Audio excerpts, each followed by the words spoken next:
Hello, everyone. It's your host Ryan here with co host AJ, and today we are going to be talking about Mafia Definitive Edition and whether or not you should buy it. AJ, would you go ahead and describe the game? Yeah. So Mafia, the Definitive Edition, as I'm pulling up the Google description of it, Mafia Definitive Edition is a 2020 action adventure game developed by Hangar 13 and published by 2K Games. It is a remake of the 2002 video game Mafia and the fourth main installment in the Mafia series. So yeah, that's a little bit about Mafia. Uh, Ryan and I just beat Mafia a couple days apart from each other, actually. And we Yeah. were just like, you know what, we should make our very first video on this. So here we are. Yeah, I kept raving about how good of a game it was, um, and it really is a good game. I mean, it was originally an early 2000s game, I believe 2002, and they just completely redid the game from the ground up. I mean, uh, it was some, I think they used 2,000 polygons per character in the game, and it doesn't look bad for an early 2000s like character model, but by today's standards they really use thousands per character model. It um it definitely looks dated. I was just impressed with what they could do with modern technology. I mean, every it has just everything you see in a modern game, Right. but you don't notice how much of an improvement, like graphically wise, we've come since then. So to see that kind of technology improve, it was insane. Yeah. To touch base what you said, yeah, in 2002's graphics really aren't the best. PlayStation 2, original Xbox era, just we've come a long way with graphics, and so the fact that they're like, you know what, we're gonna take this game, we're gonna rebuild it from the ground up, but make the graphics amazing. I mean, the graphics are really good.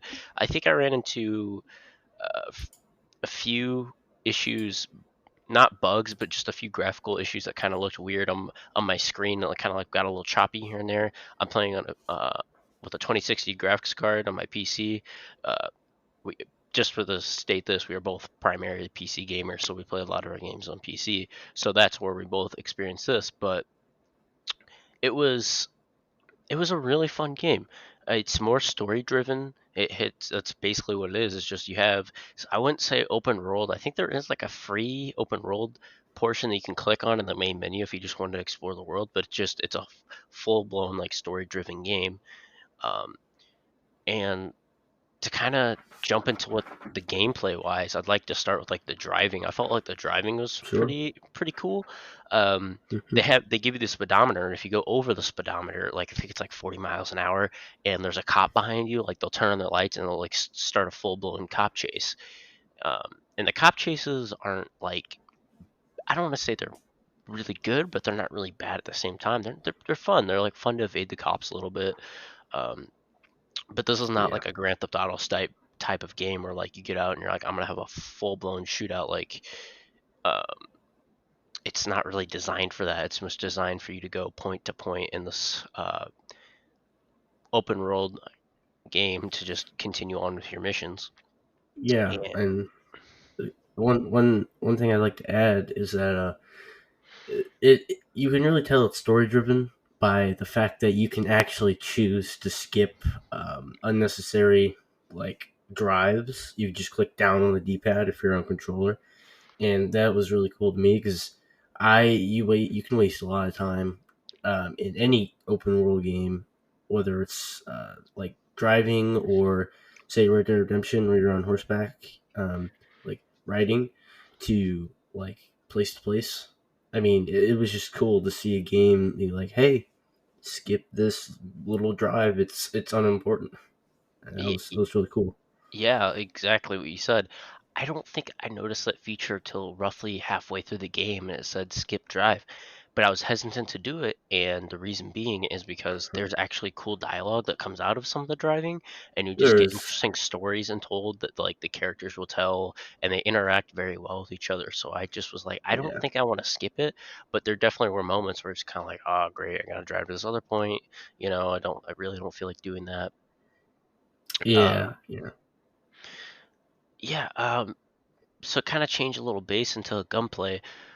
So not spoiling anything just quite yet, but so when you start the game, you really don't have a lot of interaction with guns. Like you have very minimal with weapons in general. It's about roughly almost again about halfway through is when you basically turns into the shooter aspect comes out of it. So I thought that was really interesting because I really hit heavy on the story first, and then the story gradually gets deeper. But as it gets deeper, then they're like, hey, we're gonna throw in some more gun gameplay, and like almost every mission after that has some sort of gunfighting sequence or protecting something yeah. sequence, and It, it was fun. I mean, it was really fun. Um, the the gunplay in general wasn't, I guess, like it wasn't bad per se, but it wasn't like my favorite. So like basically when you aim, there's a giant circle, and that's all it is. And when your enemy's inside that circle, okay, and then I can take a shot and maybe I'll hit them. In the settings, you can change if you want more assisted mode, no assistance at all, or I think moderate. And I had moderate on the whole time, and it was fun, especially a mouse and keyboard. With the mouse you can control more of where you're trying to aim and hit. But I was like, I can't imagine on controller without assisted mode. I was like, I feel like it'd just be a nightmare. yeah, no, I agree with you there. I I turned it off. I think like a quarter of the way through, just so I wasn't using assisted mode at all, and I noticed an improvement in my aiming abilities. Uh, but I can definitely see people needing like assisted. It's just the way that you aim in the game that it just depends on whether or not it works with you. Because again, it's a circle, and the circle gets bigger as you continuously shoot. Bloom is essentially is what it's called, or it can also symbolize recoil. I mean, the more you shoot, the less accurate you get. I mean, Yeah. which I mean, I like overall. I liked the gunplay, like the way that whole system worked. But it could have been better. It could have been better. That was one of the weaker aspects, I think. Yes, definitely. It I was kind of it took about roughly an hour and a half for me to really dive into this game, and usually I only give a game an hour, but I remember you telling me it gets so much better, it gets so much better, and I Yeah, stuck it out, and after about an hour and a half is when I really got in tune with the game, and I had to go to work, and I was just like, I waited the last minute to drive off to work because I was just so in tune with this game. And then on my day off, I binged the whole game from like 8 a.m. to it's like I don't remember how late it was at night. It's not a super long game by any means. I think I took my time in a lot of places, just kind of driving around, just seeing what to look at, just seeing how good the world was rendered because I was pulling up images of the original game versus the remake like built up, and I was just so impressed and vast in the world. yeah, yeah. Like I was telling you, um, there's in the original for PlayStation 2 game. You can only tell that it takes place in 1920 in the 1920s, because of the cars. Like you could, and I guess if you look at the environment, you can tell because there's the occasional NPC that has the appearance of someone who would dress that way in the 1920s. But in the new game, obviously, there's a lot of pedestrians that walk around. There's propaganda, with prohibition. There's like prohibition posters and billboards everywhere, and of course, there's lots of taxis, and They it's they the do a environment's really just good, awesome. yeah, they do a really good job of historically portraying some of the time period really well. I'm not a big history buff, but I do know quite a bit. In school, I had to study a lot about, I had to do like a whole bunch of testing and projects on the rehabilitation area in the 20s and the 30s, and just all this other stuff that are intertwined. And so when I was going through this game, I was like, wow, they really pay attention to some of the history aspects. And they're really trying to make sure they blend their characters and their environment deeply into this game. And I believe you're the one who told me this, but this game actually takes place in Chicago, but they don't call it Chicago, obviously, for legal Yes. reasons. But it's supposed to mimic Chicago, and yeah, I was like, I to say the least, like Mafia. I was never really big into like, gangster movies or anything else like that. But playing this game, I was kind of worried. I was like, I really don't want to fall out of tune with it. I just feel like I just won't like it. And I think just they do a really good job of, like I said, mixing all the characters in with this time period really well, kind of attracting you in. And Yeah. so, um, again, not spoiling too much just quite yet, but one of my favorite characters is name's Polly, and Polly is just a funny guy. At first, I heard his voice and I was like, oh man, but then you get Yeah. to learn this character, you get to learn this character, and it's just kind of like he became one of my favorite characters. And throughout the game, you just learn what type of guy he is in general in this game, and you drive him home once or twice when he comes drunk, and you have interesting dialogue. It's just kind of funny about that. Yeah. Yeah. Um, I think I accidentally crashed into a car when I was driving him home in like one of the missions, and he has like unique dialogue for that. He's like, "Whoa, man, like stop" or something like that. He's like, "Watch A where little you're going." rusty behind the wheel. That's what I got. Yeah, something like that. It was great. It was just I really enjoyed his character, and so the main character, I should say, his name isn't it Tommy, I believe, Tommy Morella. That's what they call him.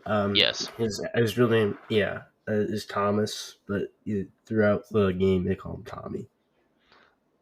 yeah, and Tommy, as I just mentioned, is the main character you play as, and I gotta be honest, I there were some aspects of Tommy's story I was really enjoying, but I was really wanting to know like more in depth about some of the other character stories, and that might be like an unpopular opinion, but like I was kind of just really interested in some other things. Of course, the main story focuses around Tommy and his story is really good, and the ending to this game, which we'll dive into a little bit later, is definitely something that kind of shook everyone and is kind of one of the most memed like endings in gaming Oh history, yes, oh and yeah. two, The memes are very um, real. they added a little bit extra to the ending that wasn't seen in the original, which was kind of cool to see. And yeah, it's just the characters in this game are definitely what make it. What's the I can't remember off the top of my head. What's the main boss's name? Uh, So oh shoot, so there's Don Morello. I just thought of yeah, it. there's Don Morello, and then there's Don Salieri, which is who you work for. You work for God, Salieri. Salieri. Yeah, Salieri is the one you work for. That's right. Yeah. Um, Salieri. They portray him as such a good guy, and Yes. it's Yes, they do. they do a good job of convincing the audience, or I shouldn't say audience, the players, that like he is, oh, I'm a genuine guy. He doesn't come off as like, I want to make all this money in the world and I don't care about anything else. He comes across as how does he say, family? Like he just builds this He's family, a and even though, family man. yeah, Essentially, is what he family comes man. by as because he says in the beginning of the game he wants to rule the streets with respect, not fear. Like Morello. Morello is this very he's feared on the streets because his side of the city or his little district there, he's very powerful. He's more powerful than Salieri at the point at the beginning of the game when you first play as Thomas Angelo, and you slowly build your as you slowly build your character and get more powerful within the mob. You can really you get you get to see the differences between the two mobs and why they fight, and just the story is so it's just so I don't know good. I guess I'll say Yeah, because the further you play, the more you understand the characters and why they do the things they do. Character development in this game is just something else. yeah, and I think that's why they introduced Salieri the way he is the fact that most from what I've seen, most mobsters like in real life and in games come across as real serious, real deadly. You cross me, you're dead. And not to say Salieri, excuse me, is not like that, but he comes across a completely different manner. They make him It seem does. just slightly different. And as a player, I was like, oh, maybe I can trust this guy. And then in my head, I was like, he's a mobster. You like know enough information about like mafia and like gangs and What stuff they like that. do. You're like, yeah, what they do. And so I was like, there's no way. And it, there's there's just a very interesting twist that comes about all of it, and I really appreciated the story for what it is. And actually, not to dive too much into Mafia 2, but on my Series X, um, I got a Series X not too long ago, and I have Mafia 2 for an Xbox 360. I popped it in, and I started at the very beginning of Mafia 2, because this game wanted me to explore the rest of the Mafia franchise, and not to get too off track about talking about other Mafia games, but Mafia 3 I did dive into a little bit a couple of years ago, and I wasn't as big as a fan. And I don't know why, but Mafia 1, that's why I was like, I don't know. And then after really diving into it, I'm like, oh man, this is like a really good game. Like I can really recommend this to somebody. Yeah, I had only ever played Mafia 2, and I told you this. I told you that actually before, but I never played Mafia 1, so I had no idea what to expect. And when I bought Mafia, the definitive edition, I had seen the improvements, and I was like, okay. I really had no idea what Mafia 1 had uh, in store for me, and it was incredible. And now I can't wait to jump back into Mafia 2 because well, Mafia 2 it takes place in a different city. I believe it's supposed to be New York instead of Chicago, but Mafia 2 is totally, it's like story wise it connects via the first one, the ending. Other than that, Mafia 2 is a different story, and Yeah. Mafia 1 was just it was incredible. Um. So let's see. We're about 17 minutes in. Should we start talking about some spoilers here, or what do you think? Ooh, um, sure, sure we All right. can. Um. So disclaimer to everyone: we strongly recommend you try this game before you listen to this ending portion of our podcast here about the spoilers.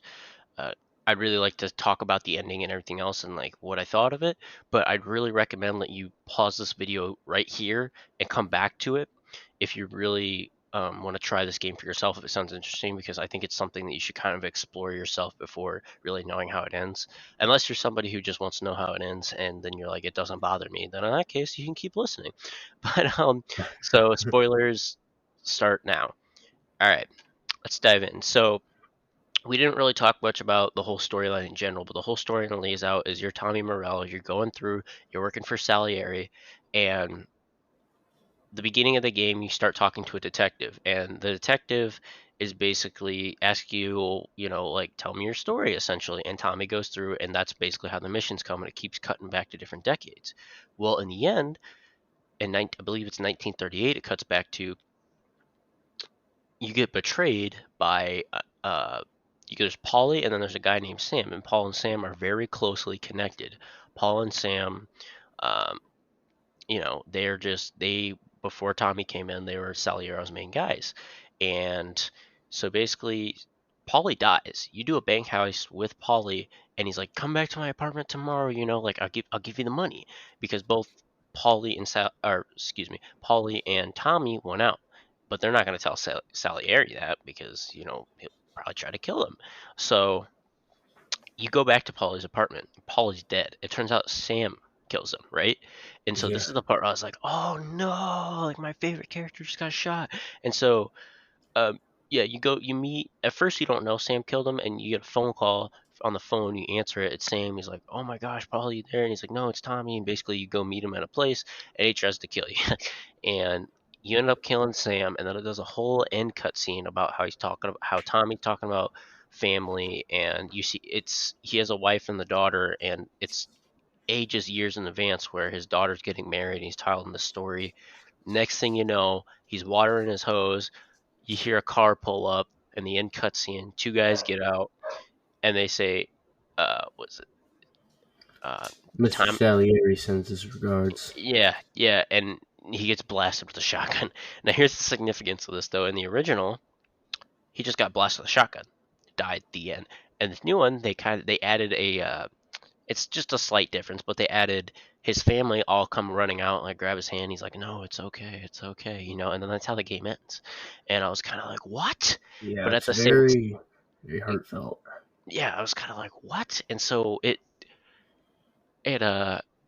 I was kind of like, it just dwelled in my mind. I was like, "Gosh darn it!" But I was like, at the same time, they kind of gave him a full circle life. He has his daughter. He got out of life, and it's worth noting too that he also helped Salieri get arrested by helping this detective, served a couple years in prison and whatnot, and was free to live his life Yeah, he only essentially. ended up serving 8 years instead of life, which is considerably less. I mean, and all in solitary confinement, by the way, which basically drove him a little crazy. And then he eventually got out, of course, and then spent the rest of the time with his family, um, only to be shot at the end of his life. But um, the the entire game is just great. I didn't even know I was at the end when I robbed the bank because I don't know. It just felt like, oh yeah, or it's just a bank heist. I'm sure the Don will understand. Nope, he sends Sam to kill you and Polly, and it was just wow. Yeah. It was a surprise. I Um, shouldn't have been, but it was surprising. Yeah, I honestly at first thought Paulie was gonna betray him because that's how he made it sound. He's talking to the detective, and the next you know, it goes back to a flashback, and you're doing missions again. But Hmm. as it went on, I was like, no, no, no, he's not. I don't think I expected Sam, the character Sam, who was again, to reference, he's Don Salieri's right hand man, to be the one to betray Tommy, but at the same time, I know you're saying, well, if he's right hand man, then yeah, he's got to betray him. But in the game, they do a really good job of making it as Tommy and Sam really have a really good relationship. I guess Tommy, Sam, and Polly, I should say, all have a really good Yeah, relationship. They're because those joking three around. of them. They've Yeah, literally been through all kinds of crud together, and it's just kind of like you. They do a really good job of kind of throwing you off the scent, and the next thing you know, Polly's dead. You're like, what's going on? Sam's like, I can get you out. I'll give you some money. yeah. It And sounded like a sweet deal, and then it just takes a turn. right, And that right. at that point, it was just I was like I had been hooked since I don't know the beginning of the game. I before I really played it. I had well, I had my cousin watching me through Discord, and we were just kind of like visually reviewing the game as we went on, and it just got better and better and better. And then when I went to bed, I really wanted to. I still wanted to play the game, but I had to get some sleep. It was just impressive. I think that game is just it's up there for me. It's Oh yeah. not my favorite, but it's up there. One of the greats for me. So I'm personally a guy who has a really hard time replaying games. As much as I love them, I have a hard time replaying game. Do you think you would ever go back and replay this? Yeah. Well, yeah. I'd say so. Given enough time, I would definitely. It's not because it's not long enough, like an Assassin's Creed game, ridiculous length. Where I would say no way. It's it's a good length. It's I don't know. It's like it's not super long, not short. You get a good, I think, a good balance of story and playtime so that it feels like it doesn't feel that long. Yeah, You feel like uh, full. I'll say you feel complete when the game ends. yeah. Um, yeah. Like I said, I started Mafia 2 in my Series X, but I'm a pretty avid PC gamer, and I'm busy with schoolwork during the day, and so when I have a couple hours to chill before work, I'm usually not. I try to hop on my Xbox and play as much as I can on my Series X, but I typically migrate towards my PC, and playing some Overwatch lately. Been playing. Uh, I just beat Alan Wake, which really good game. But anyways, Oh so yeah, I haven't really had a chance to really dive in much into Mafia 2. But in terms of replaying Mafia Definitive Edition, I could say give me a couple of years, and I think I might dive back into it if I'm just feeling it. Mafia 2 so far starts out really strong as well, and I think I just think the franchise 2K did a really good job with these games, and I think it's just amazing and mind blowing that they redid this game from the ground up because there is a Mafia 2 Definitive Edition. However, it is not made up. It's not made from the ground up again. It is just yeah. It remastered. was yes. It's just remastered. Same with Mafia 3. Mafia 3, I don't think it needed one. Mafia 2 is made in 2010. It definitely there's a lot of improvements, but there are some moments where it does not do justice to the original because there is a different method of moving the eyes that they use in the definitive edition than the original. The eyes don't move separate, Right, essentially, right. in cutscenes, and I think just in general, they move. They like look at an object, and so some cutscenes it it loses some cutscenes lose value because instead of looking at the camera, they'll like look at like some object off screen, and you're like, what's it looking at? You know, but there are also a lot of moments that are improved, like hair texture, facial. Oh, like facial texture is definitely improved. Like there was a guy in the original Mafia 2 who his mustache, to quote the guy from the video, looked like it was penciled on. Like it looked like it was just drawn on, and definitive edition, it looks like a real mustache. So definitely some improvements. Yeah. So to kind of conclude Mafia Definitive Edition, I it's it's definitely a recommendable game. I will not lie, I was not wanting to play this game at all until Ryan was just like, "Dude, you gotta play it. You gotta play it. Trust me, play it." And I finally gave in. We were Steam game sharing, so I got to play it for free. I don't know what the base price of this game is. I've seen it on sale a couple times. Um, it's definitely well worth the money. I'd say you get your hours worth, and it's just a really fun game. Yeah, I uh, I highly recommend this game. I will definitely leave a link in the description if you want to buy Mafia Definitive Edition or Mafia 2. Um, I mean, three. I mean, I don't think I will play 3 personally, but that was episode 1 of the Yeah, podcast. I hope you've enjoyed, and if you did enjoy, leave a like and consider subscribing. That would help me out considerably. yeah. I will see you in the next episode. Bye, everyone. Peace.